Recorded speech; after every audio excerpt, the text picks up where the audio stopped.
Welcome back to my channel fun with maths by Priyanka. Last video में हमने question number 4 तक complete कर लिया था एक्सरसाइज 3.2 का। मैंने बोला था हम नेक्स्ट वीडियो में लेफ्ट ओवर जो क्वेश्चंस हैं क्वेश्चन नंबर 5, 6, 7 उनको कंप्लीट करेंगे। सो अब हम क्वेश्चन नंबर 5 से स्टार्ट करते हैं। क्वेश्चन नंबर 5 में इसने क्या बोला है, half the perimeter of a rectangular garden whose length is 4 meter more than its width is 36 meter. Find the dimensions of the garden. हमें इसने इक्वेशंस दी हैं, दो इक्वेशंस हम इससे फॉर्म कर सकते हैं। सबसे पहले हम लेट कर लेंगे, okay. Let the width of the garden equals to x let कर लेते हैं हम विड्थ को, okay. So and the length of the garden equals to y let कर लेते हैं, okay. And unit is must x metre and y metre, okay. So अब according to question क्या हमारी इक्वेशंस बनेंगी इसमें बोला है length is 4 metre more than its width. Length क्या है हमारी यहाँ पर y, इसने बोला है लेंथ उसके विड्थ के 4 मीटर ज़्यादा है। सो विड्थ क्या है x एंड इसमें हम 4 ऐड कर देंगे। So y equals to x plus 4, ये हो जाएगी हमारी फर्स्ट इक्वेशन। एक बार मैं फिर से समझा दे रही हूँ।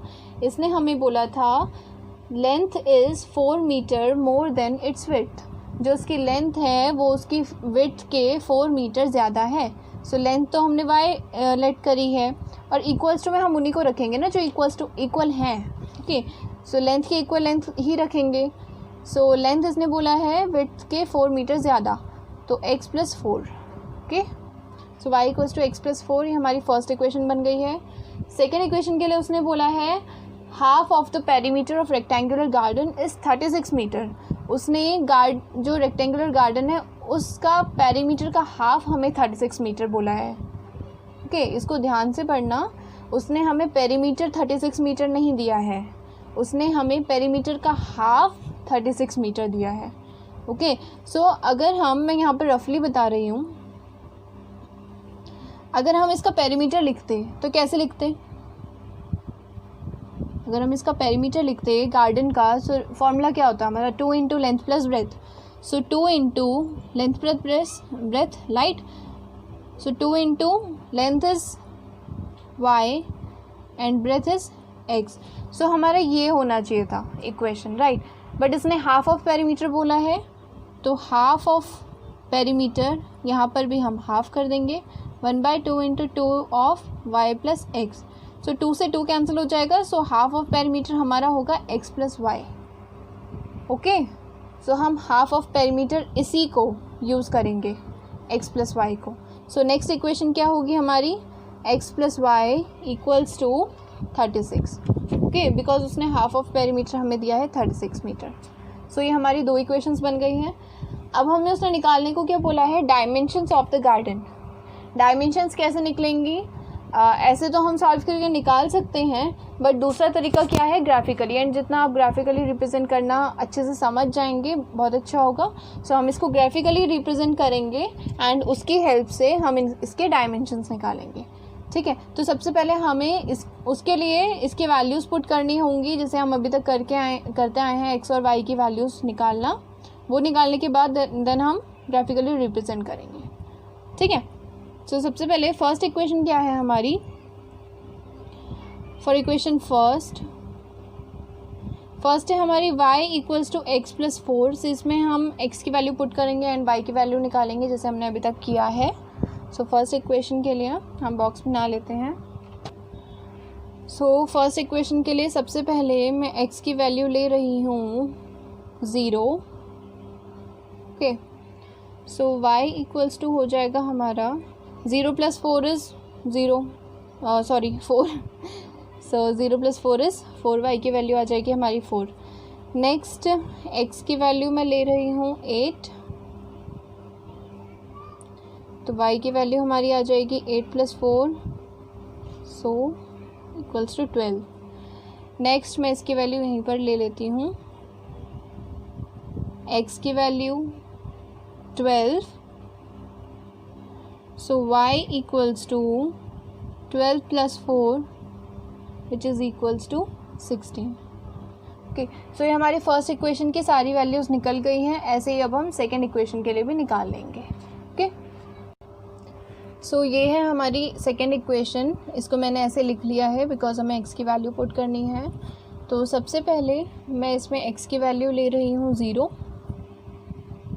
Okay, so y equals to 36 - 0 is 36। Next मैं इसमें x की वैल्यू ले रही हूँ 36, so y equals to 36 - 36 equals to 0। Next last value जो x की है वो इसमें मैं ले रही हूँ 16। Okay, so y equals to 36 - 16, so ये हो जाएगा हमारा 20। ओके, सो हमने दोनों इक्वेशंस की वैल्यूज़ निकाल ली हैं एक्स वाई की। अब हम ग्राफ रिप्रेजेंट करेंगे। ओके, सो ये ग्राफ मैंने फॉर्म कर लिया है। इसमें हाईएस्ट वैल्यू हमारी 36 थी, सो इसलिए मैंने इसमें 4 का गैप ले लिया है 4 यूनिट्स का। सो हर यूनिट में 1 यूनिट इक्वल्स टू 4 है, 4 मीटर। ओके, अब हम इन वैल्यूज़ को पुट करेंगे एंड लाइंस फॉर्म करेंगे। सबसे पहले फर्स्ट इक्वेशन के लिए पुट कर लेते हैं, जिसमें हमारा है x0 and y4, x0 and y4 here 0 4। Okay, next है हमारा x8 and y12, x8 and y12 here x8 and y12 here 8 12। Then next है हमारा x12 and y16, x12 and y16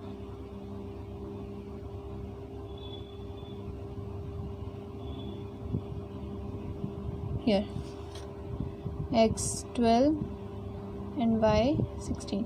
okay, ये लाइन ज्वाइन कर लेंगे हम।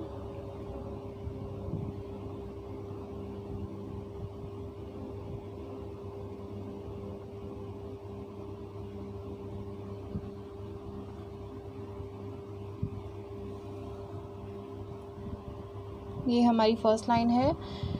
Then next क्या है हमारा x0 and y36, so x0 and y36 here 0 36। Then next है x36 and y0 here 36 0। Okay, इसके बाद है हमारा next x16 and y20,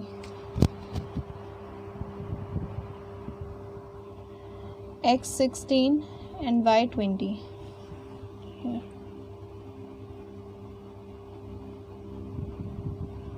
x16 and y20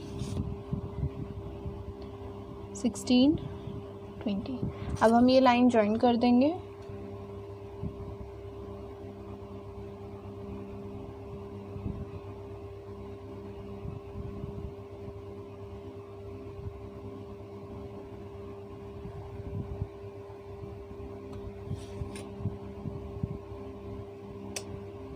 lines का हम पहले नेम लिख लेते हैं। ये हमारी फर्स्ट लाइन है जो थी हमारी y equals to x + 4। Okay, और ये हमारी सेकेंड लाइन है जो थी हमारी x + y equals to 36।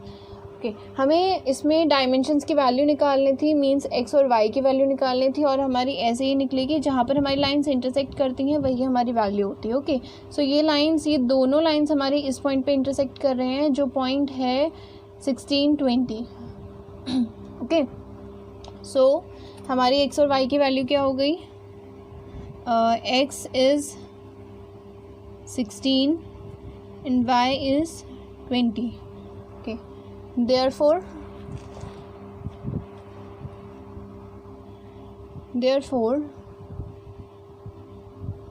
width of the garden is 16 meter and length of the garden is 20 meter. Okay, so ये था हमारा क्वेश्चन नंबर 5. अब हम स्टार्ट करते हैं अपना question number 6. So question number 6 में हमें क्या बोला है, given the linear equation 2x + 3y - 8 = 0, write another linear equation in two variables such that the geometrical representation of the pair so formed is intersecting lines, parallel lines and coincident lines. इस question का meaning क्या है, इसने हमें एक linear equation दी है जो क्या है 2x + 3y - 8 = 0. ये लीनियर इक्वेशन इसने हमें दी है. इसने बोला है इस लीनियर इक्वेशन के अकॉर्डिंग तुम एक और लीनियर इक्वेशन फॉर्म करो. ठीक है, linear equation in two variables ही हमें फॉर्म करनी है, जिसमें अगर हमें जो पेयर बनेगा, ठीक है, इस लीनियर इक्वेशन के साथ जो इसका सेकंड पेयर लीनियर इक्वेशन बनेगा, उन दोनों के अकॉर्डिंग ज्योमेट्रिकल रिप्रेजेंटेशन में इंटरसेक्टिंग लाइंस बननी चाहिए, पैरेलल लाइंस बननी चाहिए एंड कोइंसिडेंट लाइंस बननी चाहिए. ठीक है, सो इसका पेयर बनाने के लिए सबसे पहले हमें यही पता होना चाहिए कि intersecting, parallel and coincident lines में हमारे रेशियोज़ कैसे आते हैं. रेशियोज़ के अकॉर्डिंग ही हम इसका सेकंड पेयर बना सकते हैं. ओके, सो सबसे पहले हम फर्स्ट पार्ट के लिए इसका पेयर बनाते हैं. फर्स्ट पार्ट है हमारा इंटरसेक्टिंग लाइंस.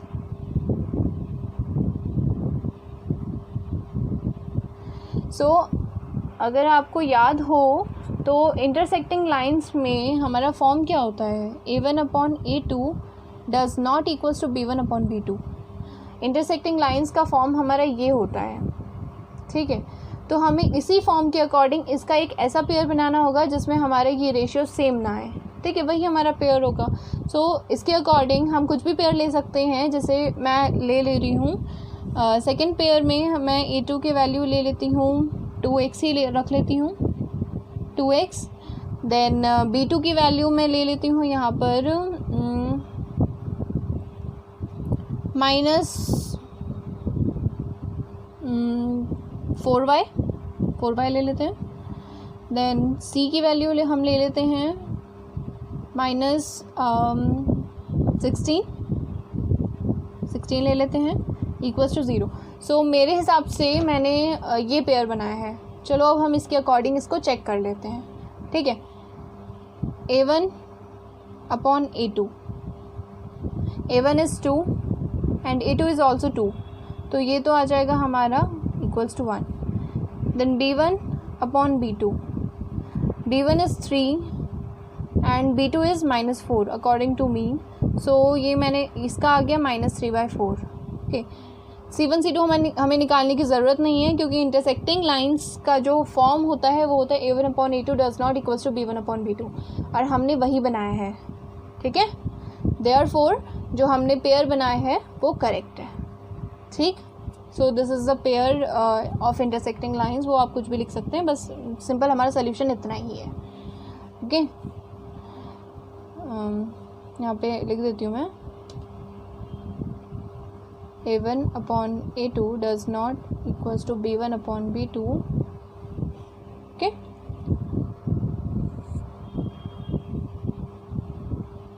सेकेंड पेयर है, सेकेंड पार्ट है हमारा पैरेलल लाइंस.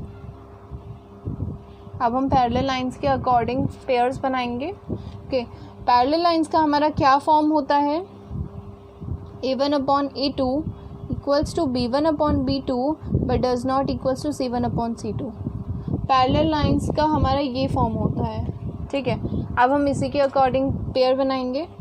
सो इसके लिए हमें a1a2 और b1b2 का रेशियो सेम रखना है, बस c1 c2 अलग रखना है. तो उसके अकॉर्डिंग हम कर लेते हैं. सो फर्स्ट में मैं ले लेती हूँ, यहाँ पर कुछ और बनाएंगे अब. सो 4x ले लेती हूँ. देन प्लस यहाँ पर ले लेती हूँ 6y. बिकॉज हमें a1a2 और b1b2 का रेशियो सेम रखना है तो मैंने इसमें 2 मल्टीप्लाई कर लिया है दोनों में, ताकि इनका रेशियो दोनों का सेम है. ठीक है, देन c1/c2 हमें डिफरेंट रखना है, तो इसके लिए मैं यहाँ पर -8 ही लिख लेती हूँ. इक्वल्स टू 0, इससे हमारा ये डिफरेंट आएगा। ठीक है, अब हम रेशियोज़ निकाल के चेक कर लेते हैं। a1/a2 equals to a1 is 2 and a2 is 4, so ये आएगा 1/2। Then b1/b2, b1 is 3 and b2 is 6, ये भी हमारा आ गया 1/2। Then c1/c2 equals to -8 by -8, ये आ गया हमारा इक्वल्स टू 1। ठीक है, therefore a1/a2 is equals to b1/b2 but does not equals to c1/c2, इसलिए जो हमने पेयर बनाया है वो बिल्कुल करेक्ट है। ओके, अब इसका थर्ड पार्ट हम करते हैं। थर्ड पार्ट में इसने क्या बोला है हमें, कोइंसिडेंट लाइंस। ठीक है, तो इस बार हम इसका कोइंसिडेंट लाइंस का बना लेते हैं। कोइंसिडेंट लाइंस का मैं यहीं पर कर लेती हूँ। Third part is coincident lines. Coincident lines का हमारा क्या फॉर्म होता है, a1/a2 is equals to b1/b2 is also equals to c1/c2।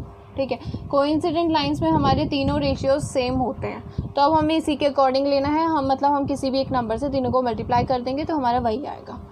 ठीक है, तो मैं इसको 3 से मल्टीप्लाई कर दे रही हूँ पूरी इक्वेशन को। So 2 × 3 6x plus 9y minus 24 equals to 0। अब हम इनका रेशियो निकाल के चेक कर लेते हैं। a1/a2 इज इक्वल्स टू 2/6, ये आ जाएगा हमारा 1/3। Then b1/b2, b1 is 3 and b2 is 9, ये आ जाएगा हमारा 1/3। Then c1/c2 equals to c1 is -8 and c2 is -24, cancel out करेंगे 1/3। सो हमारे तीनों रेशियोज़ इक्वल आ रहे हैं। a1/a2 equals to b1/b2 equals to c1/c2। ये इसी से हमारा प्रूव हो जाता है कि हमने ये पेयर सही लिया है। ओके, सो हमारा 6th क्वेश्चन भी यहाँ पर कंप्लीट होता है। अब हम स्टार्ट करते हैं हमारा last question which is 7th। Okay, 7th question करते हैं। क्वेश्चन नंबर 7 में हमें क्या बोला गया है, draw the graphs of the equations x minus y plus 1 equals to 0 and 3x plus 2y minus 12 equals to 0। हमें दो इक्वेशंस दी गई हैं और बोला है कि इनका ग्राफ्स ड्रॉ करो। Determine the coordinates of the vertices of the triangle formed by these lines and x axis and shade the triangular region. इसने क्या बोला है हमें, इन इक्वेशन से जब तुम ग्राफ ड्रॉ करोगे, लाइंस जब फॉर्म होंगी तो उनकी हेल्प से हमारे एक ट्राइंगुलर रीजन फॉर्म होगा, ट्राइंगल शेप फॉर्म होगी। ठीक है, जब हम इनको ड्रॉ करेंगे तो हमारे एक ट्राइंगल शेप फॉर्म होगी एक्स एक्सिस के साथ। ठीक है, तो उसमें से फिर हमें बताना है कि उन ट्राइंगल की वर्टिसेस क्या है। ठीक है, और उस ट्राइंगुलर रीजन को शेड भी करना है। ठीक, सो हम इन इक्वेशंस के सबसे पहले वैल्यूज़ निकालेंगे जैसे हम हमेशा करते आए हैं, उसके बाद हम इनका ग्राफ फॉर्म करेंगे। सो इसके लिए मैं ऐसे लिख लेती हूँ y equals to x plus 1। ठीक है, ये बॉक्स मैंने बना लिया है। अब हम वैल्यूज़ पुट करेंगे और इनके वैल्यूज़ निकालेंगे। सबसे पहले मैं इसमें x की वैल्यू ले रही हूँ 0।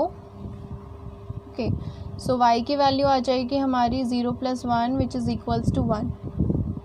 ओके, नेक्स्ट x की वैल्यू मैं इसमें ले रही हूँ 1, सो y की वैल्यू हमारी आ जाएगी 1 + 1 इक्वल्स टू 2। नेक्स्ट में इसमें x की वैल्यू ले रही हूँ 2, सो y की वैल्यू हमारी आ जाएगी 2 + 1 इक्वल्स टू 3। ठीक है, सो ये हमारी फर्स्ट इक्वेशन की वैल्यूज़ आ गई हैं। अब हमारी सेकेंड इक्वेशन क्या है, 3x + 2y minus 12 equals to 0। इसको भी मैं उसके फॉर्म में लिख लेती हूँ। y equals to 12 - 3x / 2। तो अभी मैंने बॉक्स बना लिया है, अब हम वैल्यूज़ पुट करते हैं।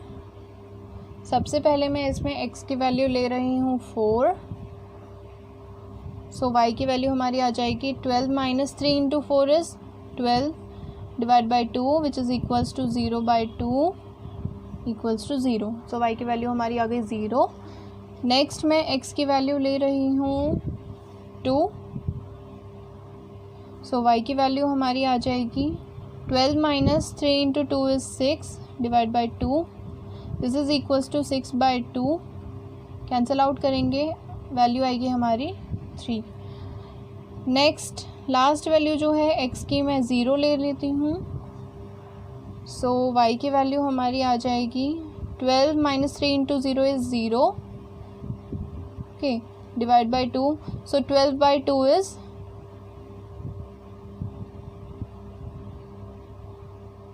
6। सो y की वैल्यू हमारी आ गई 6। सो ये हमारी वैल्यूज़ आ गई हैं। अब हम इनके अकॉर्डिंग अपना ग्राफ प्लॉट करेंगे। यहाँ पर मैंने इन बॉक्सेस को दोबारा बना लिया है, वैल्यूज़ को दोबारा लिख लिया है, ओके, और मैंने ग्राफ भी फॉर्म कर लिया है। हाईएस्ट वैल्यू 6 थी, इसलिए मैंने 6 यूनिट्स का ही गैप लिया है, आई मीन 6 यूनिट्स तक ही बनाया है, 1 यूनिट का गैप लेकर, ओके। सो अब हम इन वैल्यूज़ के अकॉर्डिंग लाइंस बना लेते हैं। फर्स्ट वैल्यू है हमारी x0 and y1, x0 and y1 here 0 1। Next है x1 and y2, x1 and y2 here 1 and 2, okay. Next है x2 and y3, x2 and y3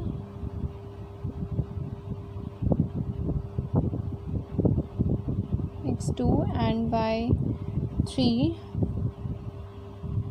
ये हमारी फर्स्ट लाइन बन गई है।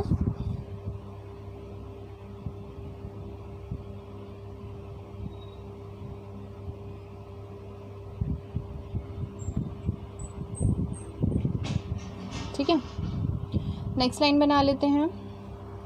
x4 and y0 here 4 0, x2 and y3, x2 and y3 इधर ही आएगा।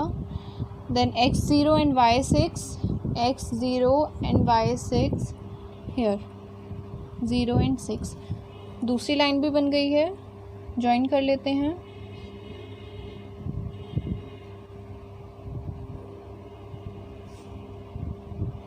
लाइंस की इक्वेशंस लिख लेते हैं। फर्स्ट लाइन थी हमारी x minus y plus 1 equals to 0 and next line है हमारी 3x plus 2y minus 12 equals to 0। ये हमारी दोनों लाइंस बन गई है। अब हमसे क्या बोला था कि इन लाइंस के अकॉर्डिंग आपका एक ट्रायंगल फॉर्म होगा। हमारा ट्रायंगल फॉर्म हो रहा है एक्स एक्सिस के साथ। हमें इस ट्रायंगल की वर्टिसेस बतानी थी, राइट, और इस ट्रायंगल को शेड करना था। ठीक है, सबसे पहले हम ट्रायंगल की वर्टिसेस बताएंगे। हमारे 3 पॉइंट्स आएंगे। ठीक है, फर्स्ट पॉइंट तो ये है हमारा 2 3 x2 and y3। Next point है हमारा ये यहाँ पर कट कर रहा है ये x के साथ, तो ये पॉइंट है हमारा -1 and 0। Okay, x is -1 and y is 0। And third point है हमारा ये 4 एंड 0। ठीक है, x is 4 and y is 0। सो तीनों वर्टिसेस हमें पता चल गए हैं। और दूसरा हमें क्या करना था, इस ट्रायंगल को शेड करना था। सो आप इसे शेड कर लीजिएगा पेंसिल से इतने पोर्शन में। ठीक है, सो वर्टिसेस लिख लेते हैं अब हम। Therefore the 3 vertices of the triangle formed are, first vertex क्या है, vertex 2 3, सेकेंड है -1 0 एंड थर्ड क्या है 4 0। ठीक है, सो ये हमारी 3 वर्टिसेस थी एंड शेड करने को बोला था तो हमने शेड भी कर दिया। सो इस एक्सरसाइज में हमारा इतना ही है। 7 क्वेश्चंस थे, 7 क्वेश्चंस हमने सारे कंप्लीट कर दिए हैं। सो 3.2 एक्सरसाइज हमारी यहाँ पर कंप्लीट होती है। अब नेक्स्ट वीडियो में मैं आपको 3.3 एक्सरसाइज स्टार्ट कराऊंगी और उसके कुछ बेसिक्स बताऊंगी, ठीक है। कुछ मेथड्स हैं वो हम नेक्स्ट वीडियो में सीखेंगे। सो तब तक के लिए थैंक यू, बाय बाय। अगर आपको इसमें कुछ भी समझ नहीं आता तो आप कमेंट सेक्शन में मुझसे पूछ लीजिएगा, एंड अगर सब कुछ समझ में आता है तो इस वीडियो को लाइक, शेयर एंड सब्सक्राइब ज़रूर कीजिए। ओके, सो बाय।